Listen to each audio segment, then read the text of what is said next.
That? I'm a baseball player now in Yeah. Oh, can you show me your how? Magandang araw. Siyempre magandang buhay sa pinagpalang umaga naman para sa ating lahat.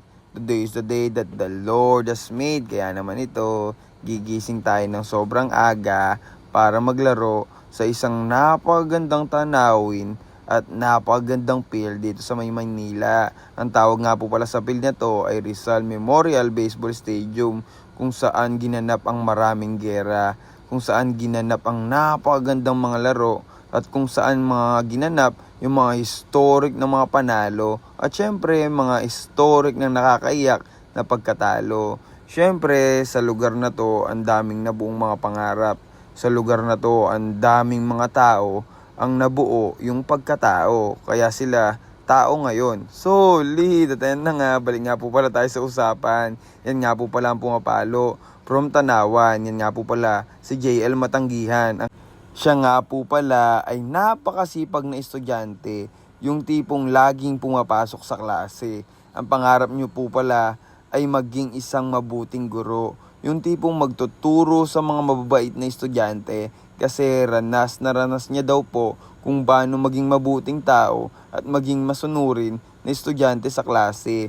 Yung tipong pag nagbigay ka ng takdang aralin, lagi niyang gagawin. Yung tipong parang pinag-training ka ng coach mo sa field, tapos hindi nakatingin yung coach mo, yung tipong susunod ka pa rin sa kanyang ipag-uutos. Ganyan nga po pala si JL Matanggihan, yung tipong napakagandang impluwensya para sa kabataan. Kaya naman kayo, kung gusto nyong maging magaling na atleta, siya ang inyong dapat tularan. Sabi nga sa napanood ko sa commercial, dapat ikaw ay batang may laban. Kaya dapat iinom kayo palagi ng gatas.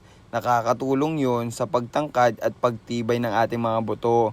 Parang si Dan Bacalla, kitang-kita nyo naman, ang laking tao, yung tipong pag iniwan mo sa kusina, siguradong ubos ang mga pagkain at mga dilata. Yan nga po pala ang paborito ni Dan, laking Nueva Ecija. Ang pinaka-paborito niya pagkain ay longganisa. Kaya yung mga bato niya dyan, kitang-kita nyo, paliko-liko at hindi mo alam kung saan pupunta. Pero kontroladong kontrolado at talagang pre-practice niya. Kaya naman ang mga batter, hindi talaga tumatama. Kaya naman napakasarap panoorin kapag ang pitcher mo alam kung saan pupunta ang bola.